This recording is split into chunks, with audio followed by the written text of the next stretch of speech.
Buenos días, buenas tardes a todos y todas.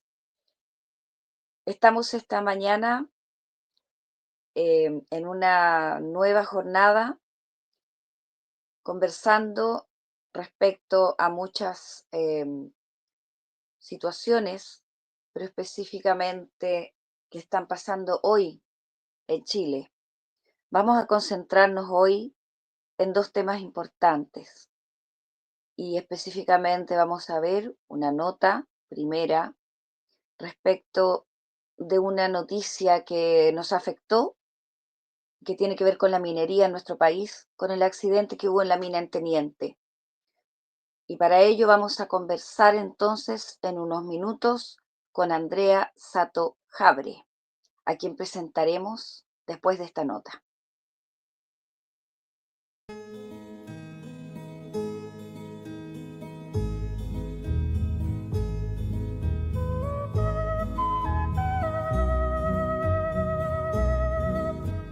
Paulo Marín, Gonzalo Núñez, Carlos Arancibia, Jan Miranda, Alex Araya y Moisés Pavés.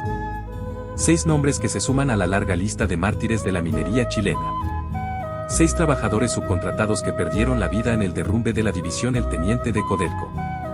Una tragedia que, lejos de ser un hecho aislado, destapa la cruda realidad del subcontrato, precariedad laboral, seguridad deficiente y una brecha que divide a los trabajadores de la gran minería. Los 6 eran parte del ejército del subcontrato, un sistema de precarización laboral que abarata costos y maximiza ganancias para las empresas. Denuncias de refugios clausurados y persecución antisindical pintan un panorama sombrío. Mientras los ejecutivos de la cuprífera estatal reciben escandalosos sueldos, la fiscalización de la Dirección del Trabajo y Sernageomín brilla por su ausencia.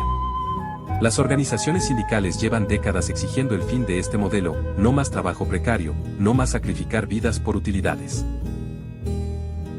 Pero la crisis es aún más profunda. Tras la tragedia humana, se esconde un saqueo a escala nacional. Chile exporta concentrados de cobre, pero solo declara y cobra por el 25% de su contenido. El otro 75% son metales estratégicos como oro, plata, platino, paladio, rodio, iridio, osmio, molibdeno, uranio y tierras raras, que viajan gratis en los barcos. Según estudios, en 27 años, la subfacturación supera los 975.000 millones de dólares. Dinero que pudo haber construido viviendas, financiado salud y educación. Un robo a destajo amparado por tratados internacionales y una legislación que vació la nacionalización del cobre de 1971. Frente a este saqueo, la respuesta política no ha existido en 35 años. La promesa de nacionalización del cobre y el litio fue rápidamente rectificada como un error en el programa de la candidatura que supuestamente se ocuparía de aquello, revelando su obsecuencia con la élite. Nuestro pueblo sabe que la solución requiere una constitución soberana que prohíba exportar concentrados sin procesar en Chile y recupere el control sobre estos minerales estratégicos. La disyuntiva es clara: continuar como una factoría al servicio del capital extranjero o dar el paso definitivo hacia un país industrializado y soberano. La tragedia de El Teniente no es solo un luto, es un símbolo de un sistema que precariza el trabajo y regala la riqueza.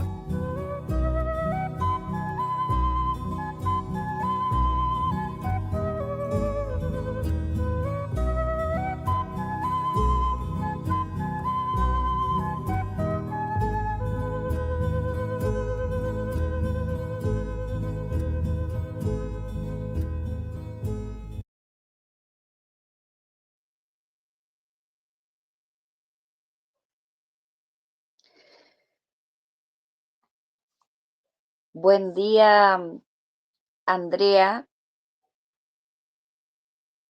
Le damos la bienvenida a Andrea Sato Jabre. Hola Maite, ¿cómo están? Muchas gracias por la invitación, a ti y a todo el equipo de Revuelta TV.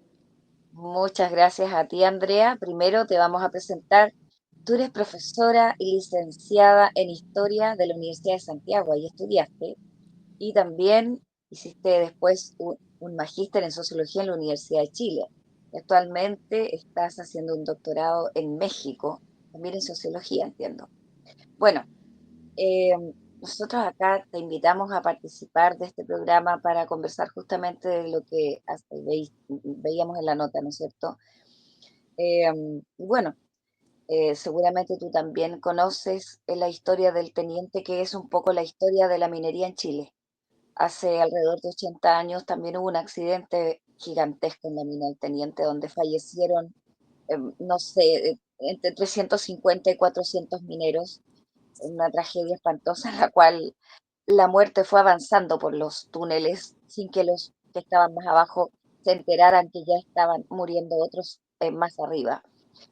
Eh, Esto parece no cambiar mucho, digamos, a lo largo de la historia, ¿no es cierto?, de la minería en Chile, en un país donde el extractivismo, el abuso, ¿no es cierto?, el robo sigue siendo igual, pero además hoy día se suman estas otras situaciones de precarización laboral que no solamente afecta a la minería, por cierto. Nosotros aquí tenemos te tenemos de invitada para conversar de esta situación, pero además de otras cuestiones que tienen que ver con el saqueo, que significa, como decía la nota, de que el 75% de la extracción en definitiva que hay, que sale de la minería, no se paga. Y son otros muchos minerales que valen incluso más que el cobre, considerando además que Chile exporta el cobre sin Ujú. tratarlo, es decir, en bruto. Pero además de eso, y es la parte quizás más oscura de todo esto, es que además existen, ¿no es cierto?, al parecer parlamentarios que son los dueños de las empresas contratistas, cuestión que complica aún más, ¿no es cierto?, toda esta historia. Entonces, queremos saber un poquito, Andrea, qué es lo que tú nos tienes que contar al respecto, qué es lo que tú nos puedes decir al respecto. Bueno, ahí son varios los temas, ¿no? Lo primero es, efectivamente, el teniente hasta el día de hoy tiene un récord bastante oscuro en términos de lo que tú mencionabas, este accidente que se le llamó la tragedia del humo, que efectivamente cobra la vida de casi 400 personas y más de 700 personas heridas, sigue siendo hasta el día de hoy la tragedia más grande a nivel mundial de la minería metalífera, ¿no? Entonces es importante mencionar que lo que pasó hace algunas semanas en el Teniente es algo que históricamente se ha venido repitiendo, especialmente en la minería del cobre para Chile. Tragedias que han estado marcadas por muertes, por una alta accidentabilidad. De hecho, si lo ponemos en términos prácticos y a nivel nacional, en la minería se concentra la mayor incidencia de muertes en, en la comparación de otras ramas económicas, ¿no? O sea, vemos que finalmente en la minería, trabajar en la minería es altamente riesgoso, especialmente en algo que ya lo comentaba la nota y lo comentabas tú, Maite, en escenarios de alta precarización. Hoy día observamos que el 80% de el trabajo en la minería es trabajo que responde a subcontrato o externalización. Estamos aquí hablando de condiciones de externalización que implican no solo un impedimento en la organización sindical, sino que también estamos viendo condiciones diferenciadas de trabajo entre quienes son de planta y quienes no, y que esto finalmente responde estructuralmente a aumentar las rentas del capital, ¿no? O sea, se precarizan las condiciones del empleo, se desmejoran las condiciones de empleo, principalmente para que haya un margen de ganancia aún mayor para quienes ostentan el poder y el control de las rentas en la minería, ¿no?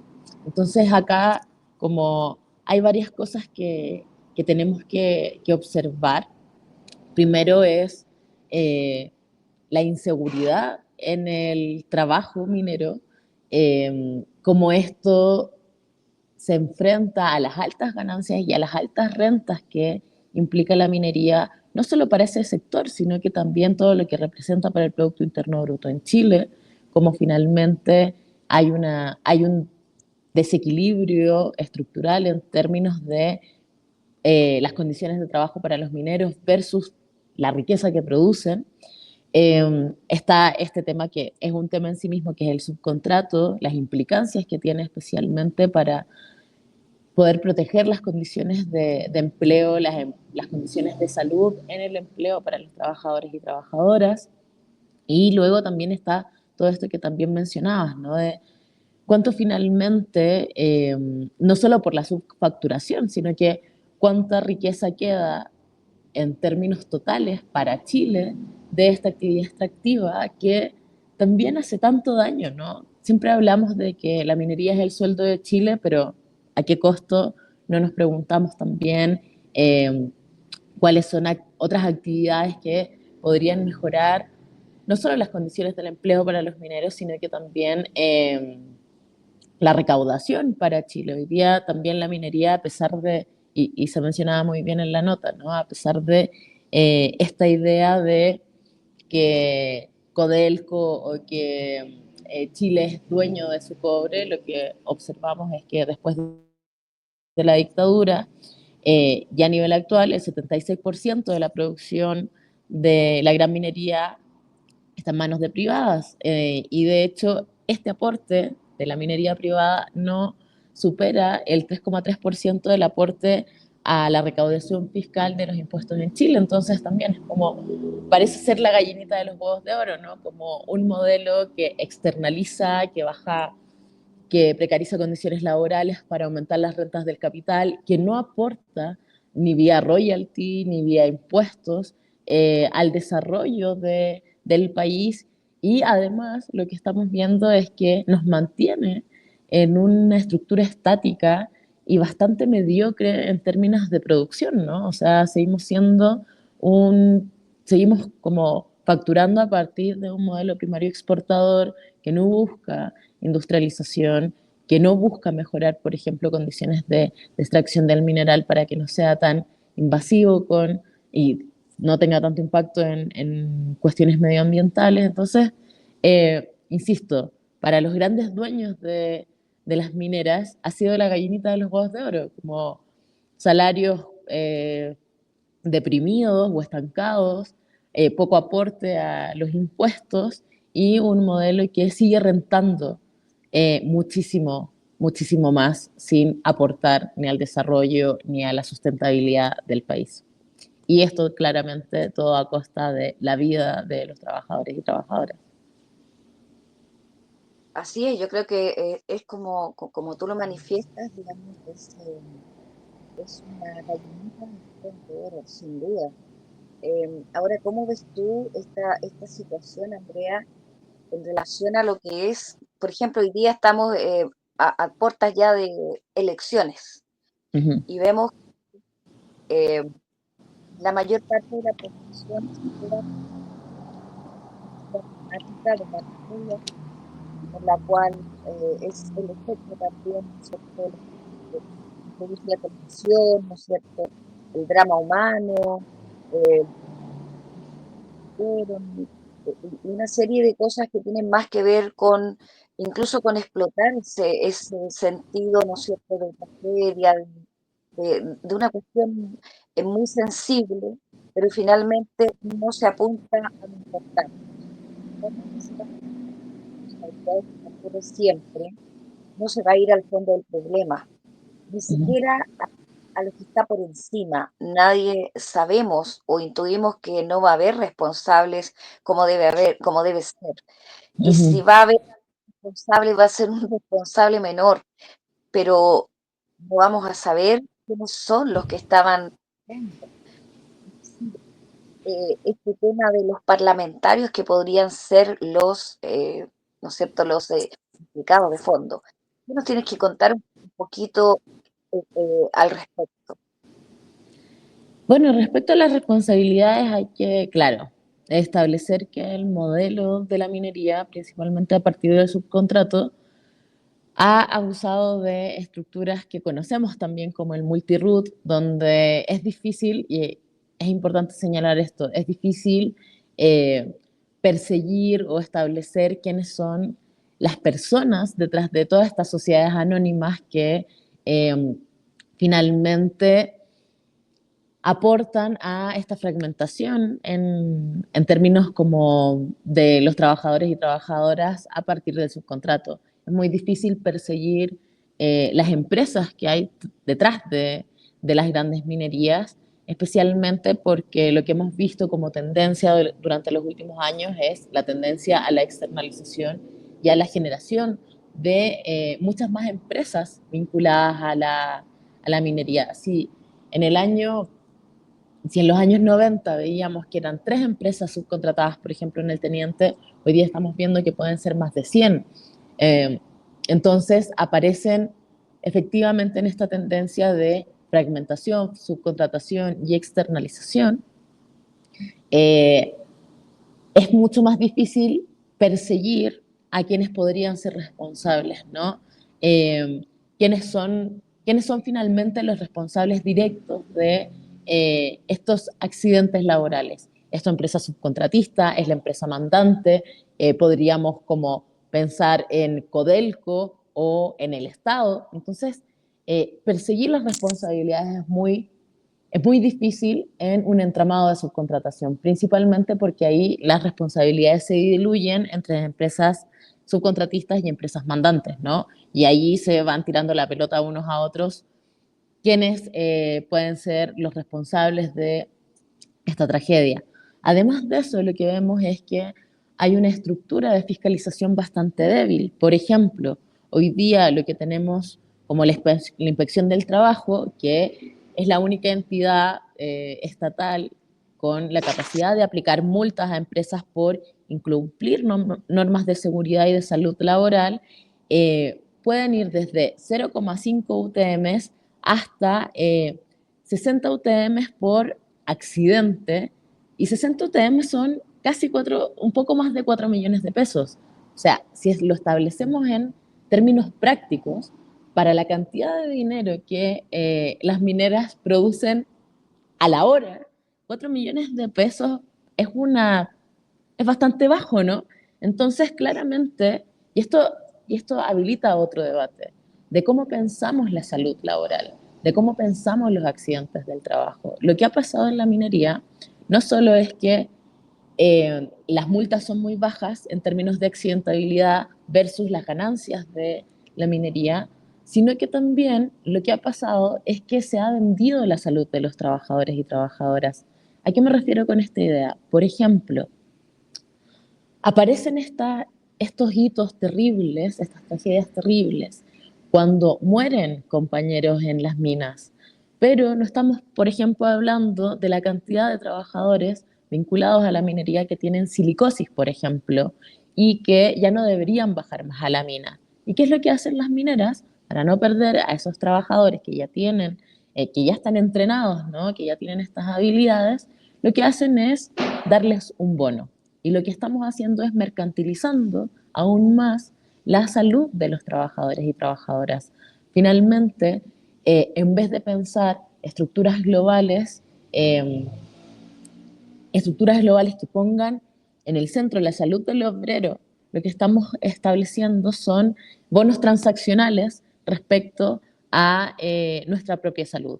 Por ejemplo, hay horas, hay una cierta cantidad de horas que una persona puede estar abajo en la mina, y por bonos esas horas se extienden, y claramente en un escenario donde, insisto, los salarios de los mineros están deprimidos, claramente se va a buscar maximizar lo máximo posible los ingresos de los trabajadores y trabajadoras, pero esa transacción es a partir de su salud, ¿no? Entonces, es importante señalar que no son solo estas grandes tragedias, sino que lo que hay debajo no es solo subcontrato, externalización, sino que estas lógicas transaccionales que impactan directamente la salud del obrero. Y en esto es importante señalar, Maite, que siempre hablamos de que los mineros, los trabajadores de las minas tienen salarios más altos versus las medianas salariales de los otros trabajadores y trabajadoras. Según las últimas encuestas suplementarias de ingreso, la mediana de los trabajadores y trabajadoras de las minas están en 1 millón de pesos. Es, primero es importante señalar que este monto no ha aumentado de manera significativa según al menos las últimas 5 encuestas de eh, de ingresos, entonces vemos salarios estancados en el sector y que finalmente son una parte muy, muy baja de lo que renta el capital en la mina. Por ejemplo, en algunos estudios lo que nosotros hemos podido calcular es que de 100 pesos que produce, de la riqueza que produce el trabajador y trabajador vinculado a la minería, solo 10 pesos van en beneficio del salario, ¿no? Entonces lo que estamos hablando es que finalmente podemos decir que los trabajadores de la mina están en una mejor condición en términos salariales que los otros trabajadores a nivel nacional, pero en términos prácticos y en términos muy, muy clásicos de pensar como la teoría del valor, ya en términos más marxistas, son los más explotados, porque todo lo que producen, de la gran cantidad de riqueza que producen, tienen una muy, muy baja remuneración. O sea, su hora de trabajo puede rentar 7 millones de pesos, pero a ellos le están pagando 70.000 pesos, ¿no? Entonces, en ese sentido también es importante establecer, claro, en términos prácticos, los ingresos de los trabajadores y trabajadoras de la minería pueden ser mucho más altos que las medianas salariales, pero finalmente siguen siendo uno de los más explotados porque son los que siguen generando más riqueza, ¿no? Y eso a partir de un alto costo, como ya lo mencionaba, en la salud laboral y con unas responsabilidades muy diluidas entre las empresas y también con un poder muy acotado de la inspección del trabajo, que claro, parece ser ridícula este tipo de multas de 4 millones de pesos por accidentabilidad laboral en un modelo que claramente gana miles de millones de pesos diariamente. Absolutamente. Bueno, Andrea, mira, yo creo que este tema es grande, es gigante, porque se tocan muchas cosas acá. Ahí aquí estoy leyendo algunos comentarios que hacen las personas que están conectadas, ¿no es cierto? Y temas como, por ejemplo, lo que acabas de tocar tú, ¿no es cierto? Ahí que alguien dice que los trabajadores obtienen solo el 1% del valor de su trabajo. Alguien había comentado algo que tiene que ver con el extractivismo también, y todo eso tiene también que ver con el tema medioambiental, que también Uh vamos -huh. de una manera en la nota posterior ahora, y tantos otros temas, ¿no es cierto? Yo comentarte que cuando tú dices que es cierto, hay este un mito de alguna manera que el trabajador de minería gana bastante, ¿no es cierto? Yo recuerdo hace muchos años, yo como profesora, un día el profesor nos llevaron en un colegio a la mina del Teniente, y al ingresar a la mina antes de ir a Sewell, eh, es tremendo entrar a una mina, digamos, y darse cuenta que cuando nosotros ingresamos, después de toda la charla de seguridad y todo, uno pensaba, yo no entro aquí a trabajar por menos de tanta cantidad de plata, porque en realidad hay que tener además una estabilidad emocional y Uh -huh. psicológica para que no todo el mundo está preparado. También pensaba en eso, ¿no? Yo no sé cómo se trata el tema emocional en los mineros, porque estar ahí, sentir la presión de la montaña, estando dentro de la mina, es una cuestión arrasadora. Uh Yo -huh. sé que ellos pasan eh, muchas horas, a veces días, y eso sin ver la luz del sol. Uh -huh. Una sola ya es estar dentro de la montaña, insisto, es una cuestión impresionante. Entonces, Uh -huh. yo creo que este tema que tú has, en esta breve conversación, has tocado muchos temas y tú nos has abierto de alguna manera muchos temas acá que son muy interesantes, muy profundos y también que nos dejan con mucha preocupación por lo que viene, porque si hay una sola persona de los candidatos que había dicho, ¿no es cierto? En este caso la candidata Jara que había dicho en algún minuto que iba a nacionalizar el cobre, pero después rápidamente se retracta para acomodarse, ¿no es cierto?, a un sector que finalmente ella representa, que es una izquierda neoliberal, ¿no es cierto?, porque es una socialdemocracia más bien, que ella representa y que dice, no, en realidad me equivoqué. Es lamentable cuando escuchamos eso porque es complejo, ¿no es cierto? O sea, perdimos la nacionalización. ¿Qué nacionalización? Y da lo mismo si son en realidad diputados o senadores o quienes estén implicados en esto, si son chilenos o no. Finalmente no es del pueblo chileno, no es nuestro. no es ya nuestro cobre, entre comillas. Eh, yo te agradezco montones y te doy, ¿no es cierto?, la libertad ahora que nos puedas decir algo para terminar esta entretenida y espero que no sea la última entrevista, porque de verdad nos dejas con mucho ganas. No, para mí también es un debate interesante, qué es lo que ha estado pasando en Chile en términos de promesas presidenciales. La candidata Jara, que claro, es la candidata de supuestamente los progresismos, no solo ha abandonado esta idea de la nacionalización del cobre, de la ley de aborto, sino que también ha renunciado a una reforma tributaria.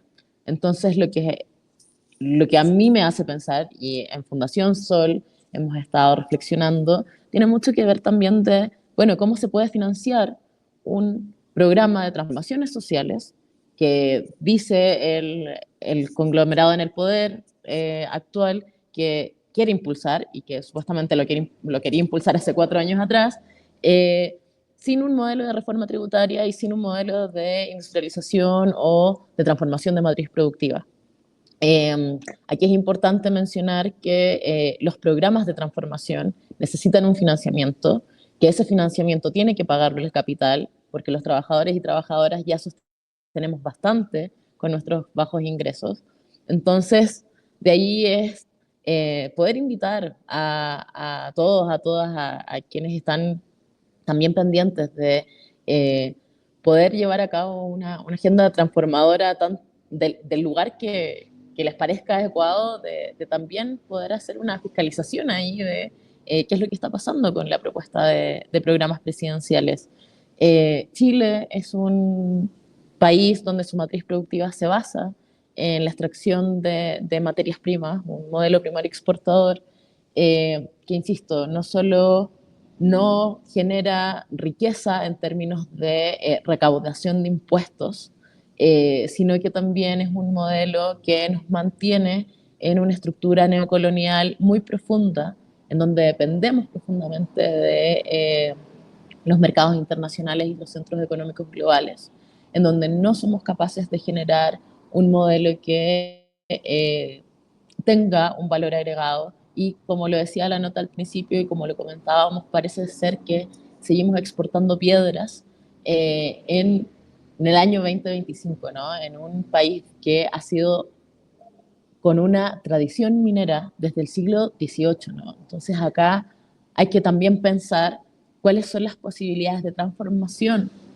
eh, en un escenario donde necesitamos repensar matrices productivas, no solo matrices productivas que eh, sean sostenibles con el medio ambiente, sino que matrices productivas que no nos obliguen a la dependencia, a una dependencia colonial todavía, y que no nos obliguen a estar mendigando por un 3% del Producto Interno Bruto en un escenario donde las rentas de la minería exceden mucho más que ese aporte al PIB.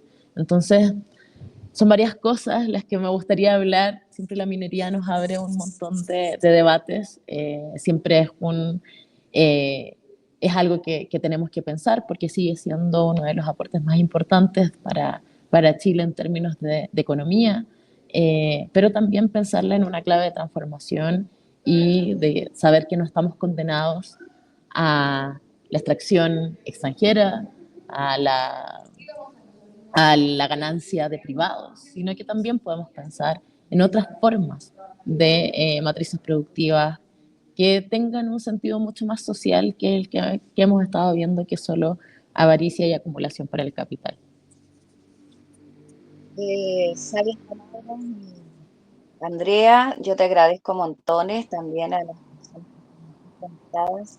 Alguien puso por ahí, seguimos exportando polvo y piedras sin ninguna ganancia, algo así. La verdad es que, bueno, lamentablemente sin polvo y piedras van las tierras raras, como dijiste tú, que todavía no lo tengo muy claro lo que son las tierras raras, ¿no? Eso es algo como bastante reciente, pero interesante. Y también esas piedras llevan mucho más que cobre, que vale muchísimo más que el cobre. Hay muchos comentarios muy interesantes y que son importantes y ojalá profesores de historia, además jóvenes como tú, pudieran estar también más cercanos a los jóvenes, me refiero incluso a los jóvenes de la enseñanza media, y ojalá también básica, con un lenguaje cercano, para que los niños y niñas de este país supieran lo que es la minería y lo que significa también todo esto. Todos los niños siempre debieran estar cercanos a nuestra historia y a nuestra producción, a todo lo que significa en realidad desde pequeños, ¿no es cierto?, lo que es en concreto su país y su desarrollo. Te agradezco muchísimo, Andrea, y espero que nos puedas visitar en otro momento en nuestro programa. Sería un gran aporte. Se te agradece muchísimo. Y vamos a ver entonces la segunda nota que tenemos preparada. Los ataques de las empresas a quienes viven y defienden la tierra son una constante en este modelo.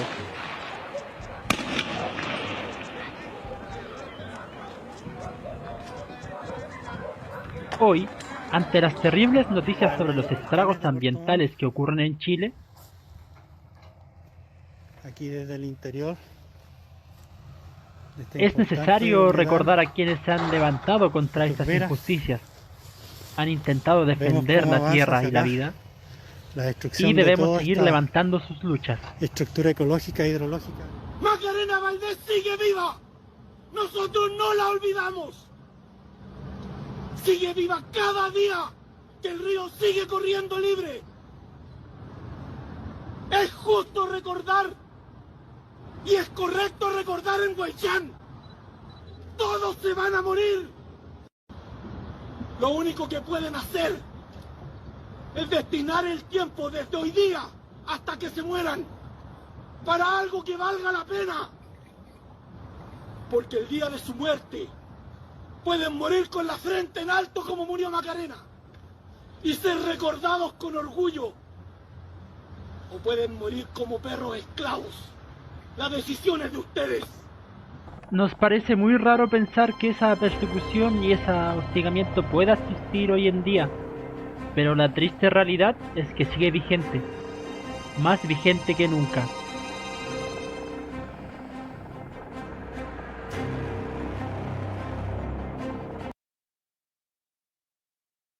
Y es que bajo el alero de este gobierno, no solo se ha profundizado la represión, montajes y ataques desde la prensa, sino que también se han promulgado leyes para seguir atacando a la naturaleza. Ese es el nombre que se le ha dado a esta ley, la ley de la motosierra medioambiental. Lo que se busca aquí es dar chipe libre para la explotación de recursos naturales, de bienes comunes, de bienes públicos, y esto extractivismo puro y seguir exportando como siempre Chile ha exportado. Y esto se suma a las más de 60 leyes que han sacado en este gobierno, con la excusa de la seguridad. Pero sabemos para qué se hacen este tipo de leyes. Nos reprimen a nosotros, siendo que se supone que el pueblo debe ser escuchado, y Carabineros nos ha hecho una represión totalmente. Está defendiendo en realidad al empresario, al gran empresario, a los ricos, y está reconociendo el pueblo en sí. ¿Y para qué sirve seguir denunciando esto? ¿Qué ganamos? ¿Nos queda algo por defender? ¿Algo por lo que seguir luchando? El futuro de la sociedad dependerá de los usos que se hagan del territorio. Si es un uso como el que se hace ahora, un uso destructivo, entonces el territorio solo será el reflejo de una sociedad de esclavos. La gente lo utilizará de muchas maneras, como basurero o como una especie de jardín ilusorio para los fines de semana, cuando la gente abandona la ciudad para buscar aire limpio en las afueras. En cambio, si ese uso es equilibrado, si es un uso que implique un trabajo colectivo en reciprocidad con la naturaleza, entonces las normas de convivencia tenderán a la colectividad igualitaria.